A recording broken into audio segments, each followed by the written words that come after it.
Charleston, South Carolina, in the early decades of the 19th century, was a city wrapped in elegance and decay all at once.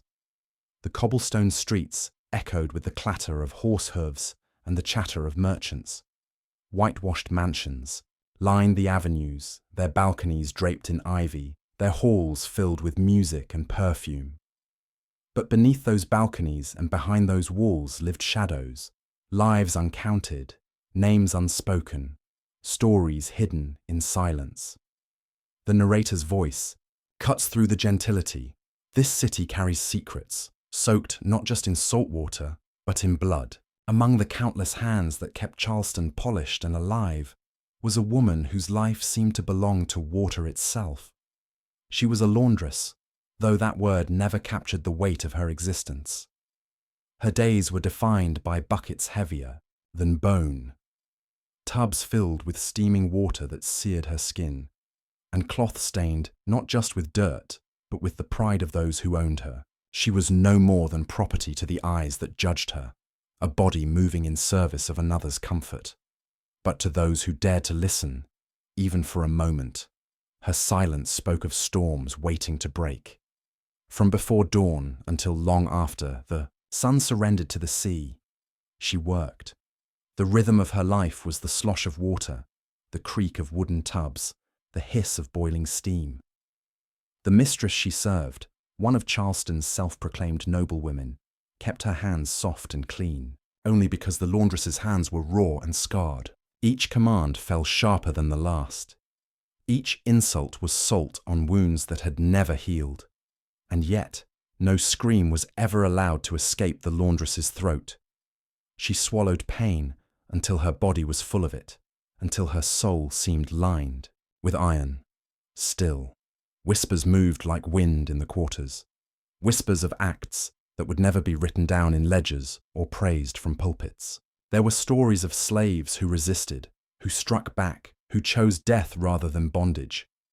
These whispers clung to the laundress's mind while her body bent beneath weight. She carried not just buckets of water, but generations of rage. Every bucket of water she carried was heavier than her own chains. Charleston's polite society would have called her invisible, but her absence would have brought the whole household to ruin. She was the fire in the stove, the soap in the basin, the shadow that kept the mistress bright. And yet, the city refused to see her. To them, she was just another nameless figure moving in the background. But history has a cruel way of remembering what society tries to erase. Her name, forgotten by those who believed they owned her, would be remembered for an act so violent, so searing, that Charleston itself would whisper of it for generations. There was a night when the air seemed to tremble with anticipation. The waters of the harbour lapped against the docks as though keeping time with her heartbeat. In that house, a tub sat waiting, the fire beneath it crackling, the steam beginning to rise. The mistress, arrogant and unknowing, walked toward what she believed was another evening of luxury. But fate was coiling in silence, waiting. The narrator's voice deepens. She was a laundress, yes, but she was more than cloth and steam. She was rage made flesh, sorrow made flame, and the tub that had broken her body would one day be the weapon of her vengeance. The story of Charleston's dark secret does not begin with the act itself. It begins here, with a woman bowed under the weight of endless toil, with a city too, blind to see the storm it had created, with chains that pressed harder than the buckets she carried. In the shadows of Charleston, beneath the laughter of parties and the hymns of churches, she was already boiling, waiting, carrying not just water but the promise of retribution. Before the roosters cried, and before the sun cracked the horizon, the laundress was already awake. Sleep never lingered long for her. It was a fragile thing, broken by the sound of chains dragging across the floor and the cold bark of the overseer's voice. She moved through darkness, carrying herself toward the washyard where the fire already needed tending. The day began with the kindling of flames beneath iron kettles, flames that licked her hands with heat as though testing her resolve. By the time the first pale light touched Charleston's rooftops, her arms were already soaked and aching. Her body damp with steam. The rhythm of her life was water and fire.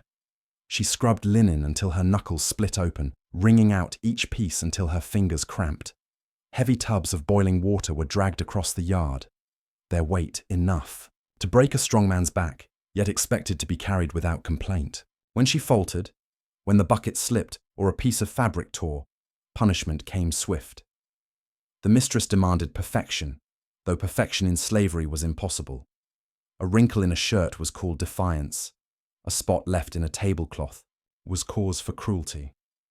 The mistress herself was a woman who draped herself in Sunday holiness. She sat in the front pew of church, Bible pressed to her chest, her lips moving in hymn. She spoke of charity and salvation, smiling sweetly at her neighbors.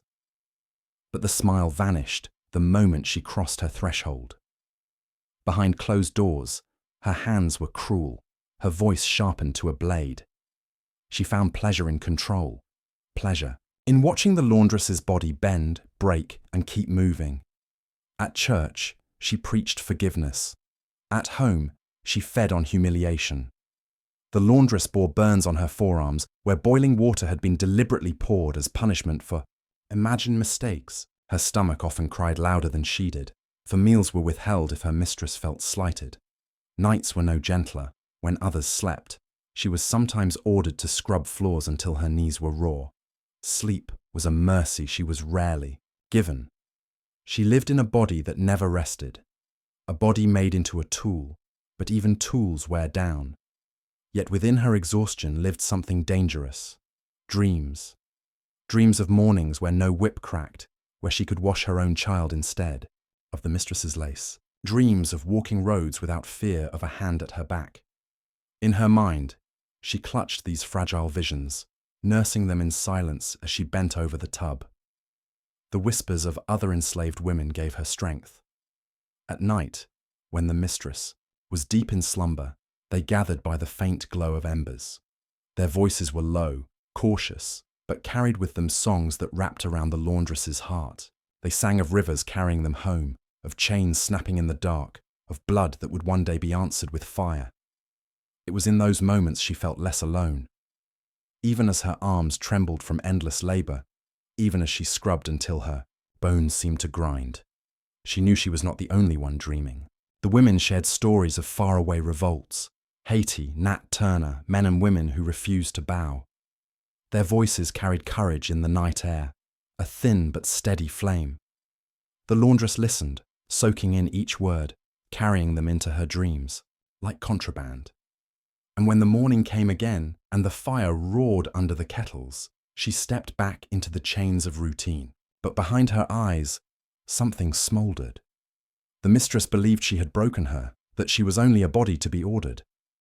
But the laundress carried more than water and linens. She carried her exhaustion, her pain, her whispered dreams, and the seeds of revenge that were beginning to take root. The laundress lived under the sharp eye of a woman who thrived on cruelty, a mistress who believed her wealth was measured not just in silver or fine gowns, but in the ability to bend another human being until they broke. She ruled her household with a hand that pretended refinement in public, but struck without mercy in private.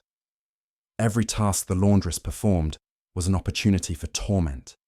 A wrinkle left in a shirt was not a mistake. It was, in the mistress's mind, a rebellion. For that, she seized the laundress's hand and tipped the kettle forward, letting boiling water spill across her skin. The smell of flesh burned into the fabric of the moment, but no sympathy ever followed.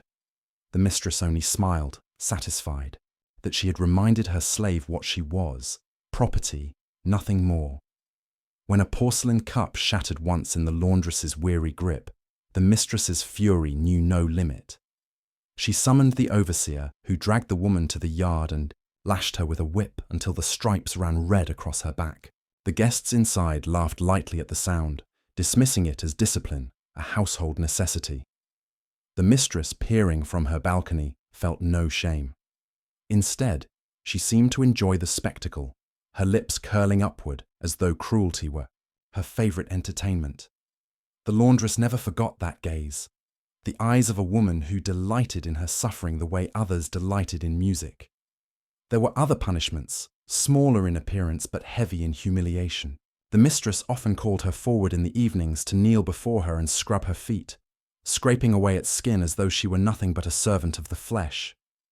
She did it before guests sometimes, speaking sweetly to her company while pressing her heel harder into the laundress's hand, reducing her to an object of ridicule. It was not enough for the mistress to command her labor. She needed to strip away dignity, to grind her humanity into the floor beneath her toes. The narrator's voice cuts like a blade. To her, the laundress was not a woman. She was property. Less than the soapsuds she worked with, the cruelty was constant, layered upon itself until it became the very air the laundress breathed. Each insult, each lash, each burn left scars, not just on her skin, but deep in her memory. These moments accumulated into something sharp and unbearable, like steam building in a sealed kettle. The mistress carried herself through Charleston with a polished smile, Bible in hand, greeting neighbors as though her soul were spotless. She donated to the church, nodded at sermons about kindness, and bowed her head in prayer, but behind closed doors, her piety dissolved into venom. Her voice turned shrill, her hands violent, her temper unchecked. She believed herself untouchable, above consequence, above the reach of judgment. What she could not see was that judgment was already stirring inside her house, waiting in silence, simmering with every drop of water poured into the tub. The laundress bore the pain quietly, but silence did not mean surrender. Every scar etched into her skin was a reminder. Every humiliation another stone placed on the weight of vengeance. The mistress never noticed how the woman's eyes grew harder, how her silence became less about fear and more about resolve. She never imagined that the same tub she commanded her slave to fill day after day would one day betray her, that the fire she ordered lit beneath the kettle would not serve her comfort but her destruction. In her arrogance, the mistress believed she could pour cruelty endlessly without consequence. But water has memory, and fire has hunger, and the laundress carried both within her. The day would come when the steam would no longer rise for the mistress's pleasure, but for her ruin. Night on the plantation did not bring peace, only a softer kind of suffering. After the mistress retired to her feather bed and the lamps in the grand house were dimmed, the enslaved gathered in the quarters. The air was heavy with smoke from small fires, the glow casting shadows on faces carved by toil. Here, whispers carried more power than sermons, whispers that dared to speak of freedom, of revolt, of names the white world feared. They spoke of Haiti, where men and women rose and struck down their masters, where a nation of former slaves declared itself free. They spoke of Nat Turner, whose visions of blood and scripture turned into an uprising that made slaveholders tremble in their sleep. The words moved carefully like contraband, but they carried heat, and those who listened carried it inside them like a hidden flame. The laundress sat among them, her face worn from the day's labor, hands raw and blistered. She said little, but her ears took in every word.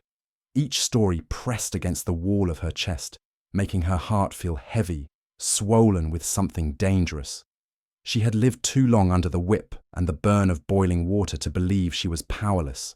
Each whisper of rebellion became another thread in the fabric of her rage. When the others sang, she joined softly, her voice low but steady. The songs were coded, their words twisted to hide meaning from the overseer's ears. To the unknowing, they were harmless hymns. To those who bore chains, they were maps, promises, confessions of hope. She sang of rivers wide and deep, of chariots coming, of burdens that would one day be lifted. Yet her mind painted darker pictures as the melody moved. She imagined her mistress slipping beneath the water of the tub, her silk dress soaking heavy, her arms thrashing. She imagined her own hands pressing down, holding her beneath until the screams broke into silence. Her lips sang words of deliverance, but her heart sang vengeance. The tools of her labor, once only instruments of punishment, began to change in her eyes. She no longer saw the washtub as a cage, but as a weapon, the boiling water that had blistered. Her skin became, in her imagination, fire she could turn outward. Even the lye soap that stung her cuts seemed to hold power, burning not her, but her tormentor. The everyday objects of her enslavement shimmered with new meaning in the firelight, no longer passive, no longer harmless. Around the campfire, the enslaved spoke in hushed tones about what freedom might cost. Some dreamed of running, of disappearing, into swamps or finding the underground railroad that carried souls north. Others dreamed of blood, of striking down the masters with their own hands. The laundress listened but did not speak. Her silence was not emptiness. It was sharpening. She sat still. But inside she was coiling like a spring, building toward the inevitable. Her gaze lingered on the flames dancing in the pit, orange tongues twisting against the night. She thought of the flames beneath the kettles in the washyard, flames that turned water into steam and scalded her skin. One day, she told herself, those flames would serve her, not her mistress. She carried that thought back to her quarters, held it like a secret ember. Suspense curled around her life now, unseen by those who believed her broken. The mistress still barked commands, still punished her without hesitation, still walked through the world convinced she was untouchable. But the laundress had begun to see differently. She had begun to measure the heat of water, the weight of the tub, the speed with which a body might sink. The whispers of rebellion had awakened something in her that could not be put back to sleep.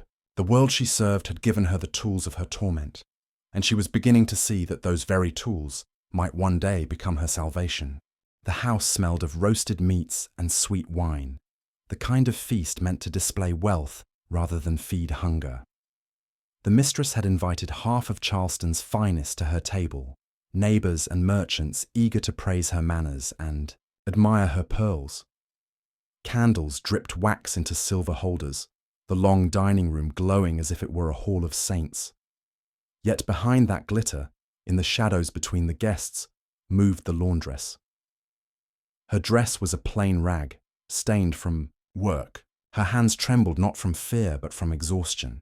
Yet she carried dish after dish, poured glass after glass, bowed her head lower than the lowest servant. She was the unseen foundation of the mistress's pride, and the mistress never let her forget it. When she stumbled slightly with a tray of wine, the mistress did not hesitate. A sharp slap cracked across her cheek, loud enough to turn heads.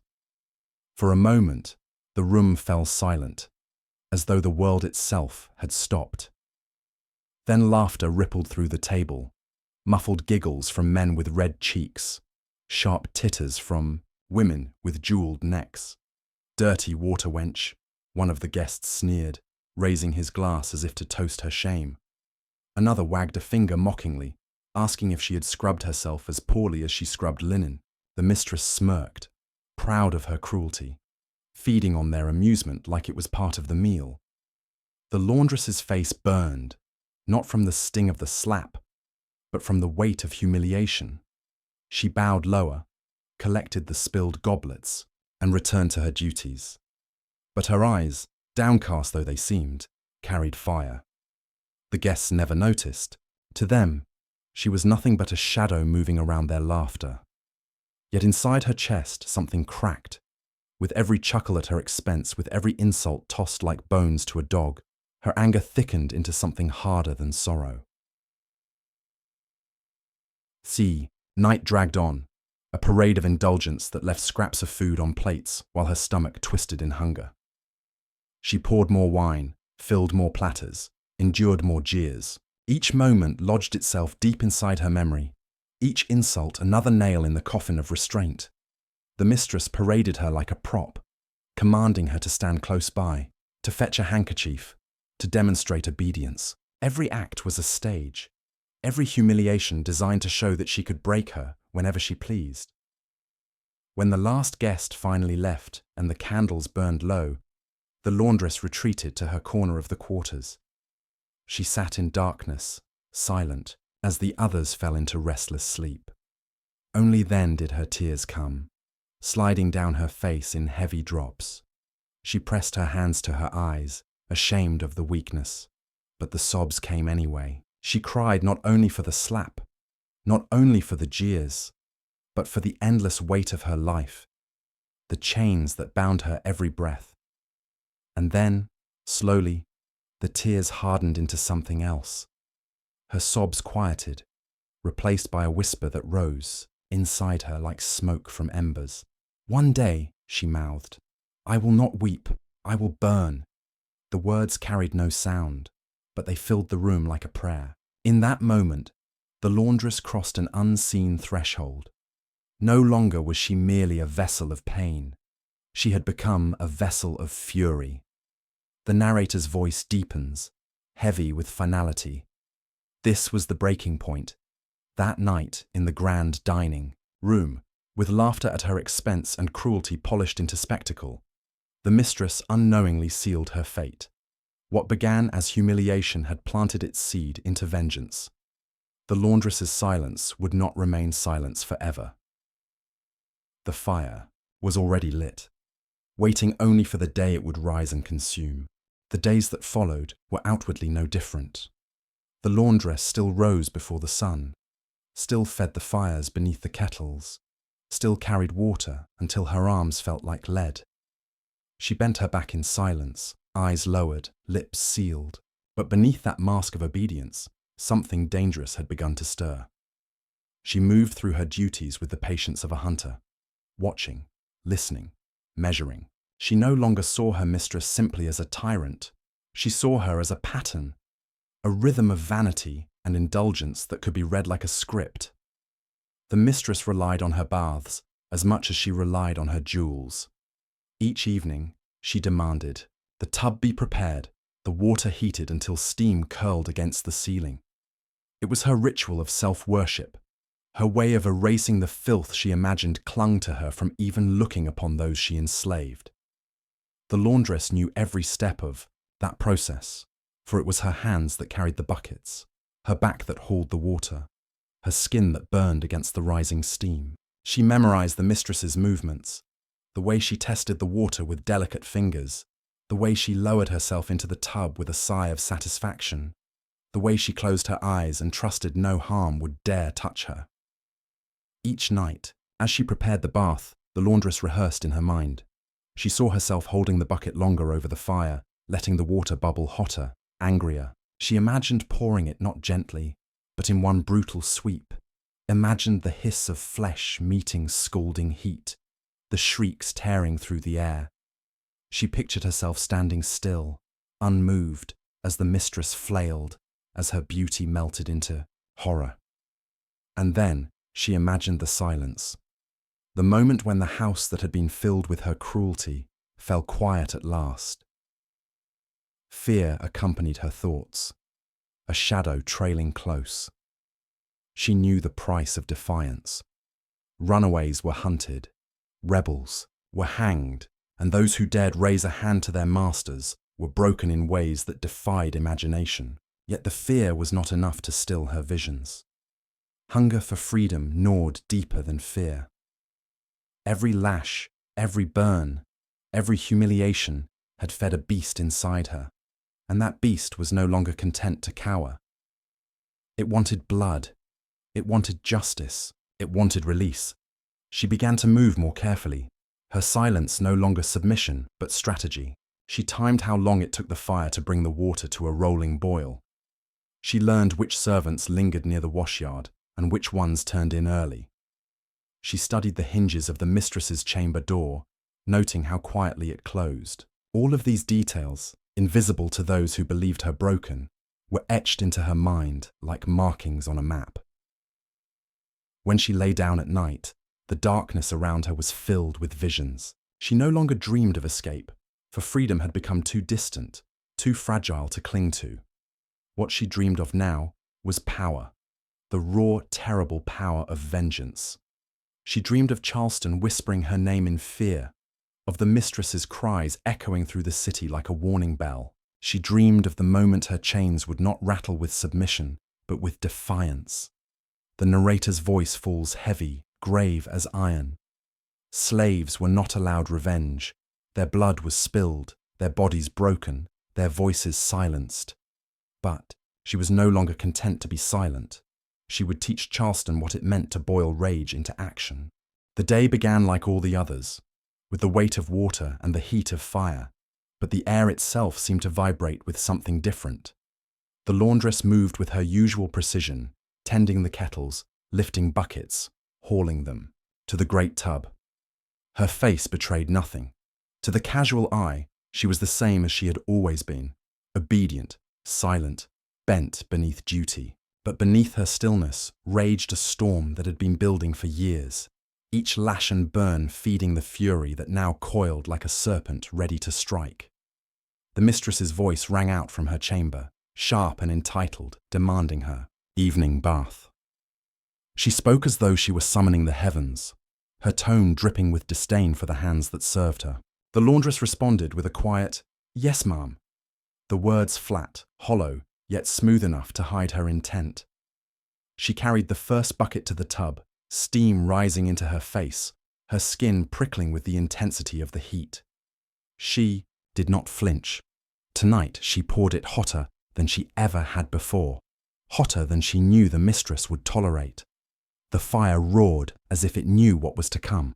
Flames licked the iron pot, water bubbling into a fury. The laundress gripped the handle of the bucket, her muscles straining, sweat trickling down her brow. She lifted it high, pouring the scalding water into the tub, filling it until the air was thick with steam. Her eyes, dark and steady, never left the rising fog. She knew what this meant. She knew there was no turning back. But the weight in her chest was no longer fear. It was resolve. The mistress entered the chamber, draped in her vanity as though it were armor. Her silk robe shimmered in the candlelight, her face powdered, her hair pinned with jewels. She scowled as she looked at the laundress, as though even in this moment her servant's existence was an offense. "Is it ready?" she asked, her tone sharp. The laundress nodded. She stood beside the tub, her body still, her face blank, betraying nothing of the fire burning within her heart. The mistress dipped a finger into the water, recoiling with a shriek. "Fool! It's scalding hot!" she spat, slapping the laundress across the cheek. But the laundress did not move. She stood firm, absorbing the strike, her hand tightening around the rim of the tub. The mistress turned away, muttering about incompetence, never noticing the way the laundress's chest rose and fell with a trembling that was not fear but anticipation. As the mistress lowered herself into the tub, her body stiffened. She gasped as the water seared her skin, but pride would not allow her to retreat. She hissed in complaint, cursing under her breath. "Cool it down," she demanded, her eyes closed, her chin tilted upward in arrogance. But the laundress did not fetch cold water. She stepped closer, her hands trembling not with hesitation but with hunger. In one swift, terrible motion, she pressed her weight against the mistress's shoulders, shoving her deeper into the water. The mistress screamed, the sound slicing through the chamber, echoing through the walls of the house. She thrashed, her arms flailing, splashing boiling water over the sides. The steam filled the room, choking the air, but the laundress held firm, her grip unrelenting. Years of pain poured into that hold, every lash and every insult transforming into strength. The mistress's skin blistered almost instantly, her shrieks rising to a pitch that rattled through the plantation. She writhed, clawing at the laundress's arms, nails raking flesh, but the laundress did not loosen her grasp. The water hissed and roiled, the sound mingling with cries of agony. The scent of scalded flesh filled the air, thick and nauseating. But to the laundress, it was the smell of justice. Her mistress's voice broke into hoarse gasps, her body jerking violently, then weakening. Her silk robe clung to her like a shroud, her powdered face melting into grotesque ruin. She fought until her strength failed, until the thrashing slowed, until the screams dissolved into bubbling moans, and then into silence. The only sound left was the hiss of steam and the heavy breath of the laundress. For a long moment, she did not release her grip. She stared down into the water, watching the last bubbles rise, watching the mistress's body sink into stillness. The candlelight flickered across her face, not with triumph, but with a grim kind of peace. The narrator's voice slips in, low and steady. For once, the tub was not her prison. It was her justice. The chamber was heavy with silence, a silence louder than screams. The laundress stepped back, her arms trembling, her chest heaving, her face wet with sweat and tears. She looked upon what she had done, and though horror lingered at the edges of her mind, a greater feeling surged through her release. Years of torment had been answered in a single, terrible act. The audience feels the terror of the scene, the brutality of boiling water, the raw savagery of vengeance taken. Yet there is catharsis too. The laundress, broken and humiliated for so long, had turned her suffering into a weapon. In that moment, she was not property, not shadow, not silence. She was fury given form, and Charleston itself would never forget the scream that had boiled into the night. The night after the mistress's screams tore through the house, the plantation was draped in an uneasy silence. The enslaved moved about cautiously, their eyes lowered, but behind those eyes burned a storm of whispers. Some spoke in hushed awe, marveling that one of their own had struck down a mistress in such a brutal way. Others shook their heads in fear, warning that the price of such defiance would fall on everyone. Children huddled close to their mothers, listening to fragments of the story they were too young to fully understand. In every corner, the laundress's name became both a prayer and a warning, carried like smoke that could not be contained. She hid in the shadows, her heart pounding with every creak of the floorboards, every flicker of a lantern. She knew the moment the mistress failed to rise, the household would erupt in chaos. And it did. Servants discovered the body, their cries, piercing the night, drawing overseers and neighbours into the chamber where steam still clung to the air. Panic swept through the house, followed swiftly by rage. White men shouted orders, their voices thick with fury, and riders were dispatched before dawn to hunt for her. Charleston would not allow such an act to go unanswered. Word spread quickly, leaping from plantation to plantation, from kitchen to field. Some enslaved shook their heads, muttering that she had doomed herself, that no one could kill a mistress and live to tell of it. Others whispered of her as though she were a spirit, already a figure larger than life, who had boiled her rage into vengeance. In their songs that night, her act was hidden in verses, twisted into code, a story of fire and water that only they understood. The laundress did not wait for judgment to come to her. She fled into the swamps, the night air heavy with the calls of frogs and the rustle of unseen creatures. Her bare feet sank into mud, her body driven by nothing but will. The rice fields spread wide and treacherous, the water cold against her legs as she pushed forward, each step a battle between hope and exhaustion. She carried no food, no shelter, only the memory of the screams she had silenced, and the fear of the hounds she knew would be set loose. Rumours of the Underground Railroad had always reached her in whispers, stories traded by firelight when the risk of being overheard was lowest. She clung to those fragments now as if they were maps etched into her mind.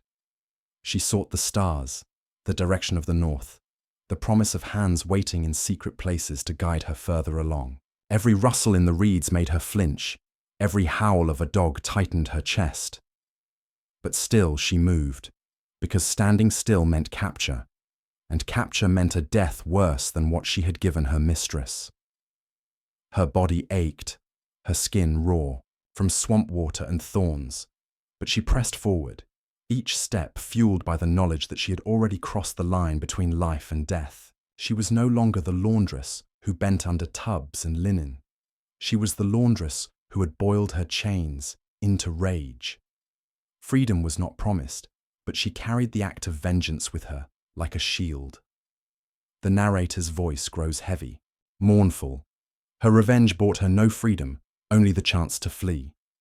She was hunted by men, by dogs, by the weight of the entire city, yet even in pursuit, even in the swamp's darkness, she carried something they could never take, proof that a slave could turn the tools of her bondage into the instruments of rebellion. Whether she lived or died, the fire she had lit would not be extinguished. In the days that followed, Charleston could not contain the story. Whether she was captured in the swamps, dragged back in chains, or vanished into the darkness never to be seen again, the truth hardly mattered.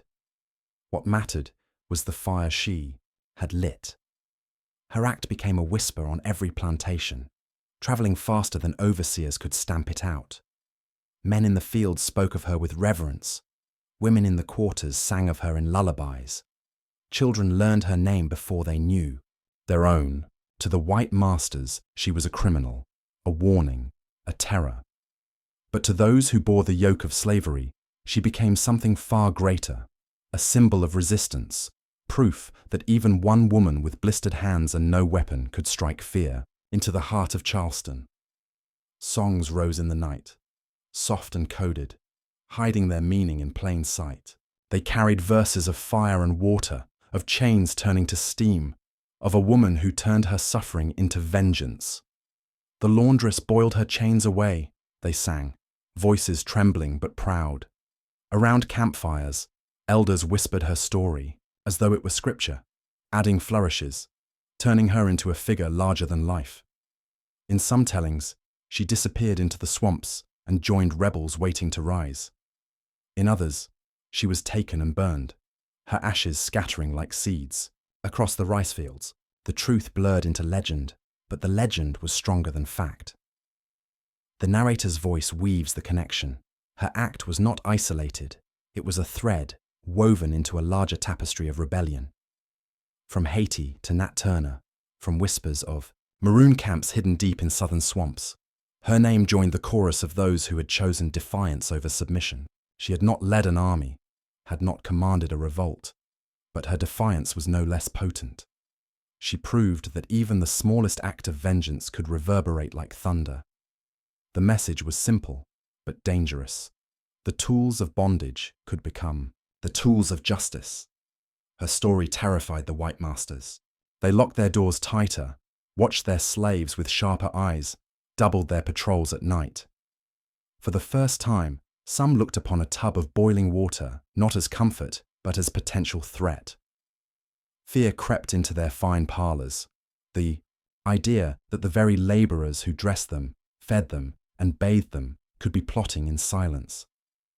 Her act unsettled Charleston in ways 1,000 sermons never could. Among the enslaved, though, the story brought something else. Courage. Women carrying buckets in the fields thought of her when their backs ached. Men bent beneath cotton sacks thought of her when the overseer's whip cracked. She had taken what she had and turned it against her tormentor. She had shown that despair could be sharpened into a weapon. Her memory became a shield against hopelessness, a whisper that reminded them slavery was not destiny, only chains waiting to be broken. She died in chains, yes, but she boiled a piece of slavery with her. That truth echoed in every verse, in every retelling. She had been one laundress among thousands, a face blurred into the background of Charleston's wealth. But by one act, she became unforgettable. Generations carried her name, sometimes in fragments, sometimes only in song. Mothers told their daughters, fathers told their sons, until her story became part of the underground river of memory that sustained black people through centuries of bondage. The city might have tried to bury her, but she rose in every whisper, every prayer, every dream of freedom. The laundress had boiled more than her mistress. She had boiled her pain into legend, and that legend lived on. That was Charleston's dark secret, the laundress who turned her master's cruelty into her weapon. A woman who was born into bondage, stripped of dignity, whipped, burned, humiliated, yet still carried inside her a fire that chains could not extinguish. She was no soldier, no preacher, no leader of men. She was a laundress, unseen and forgotten by history's polished halls. And yet, by her hands, vengeance boiled to the surface and left Charleston trembling. Her act was terrible, Yes, but it was also a truth too often buried. Those who were enslaved were not passive victims. They resisted in whispers and in songs, in escapes and in revolts, and sometimes in fire and blood.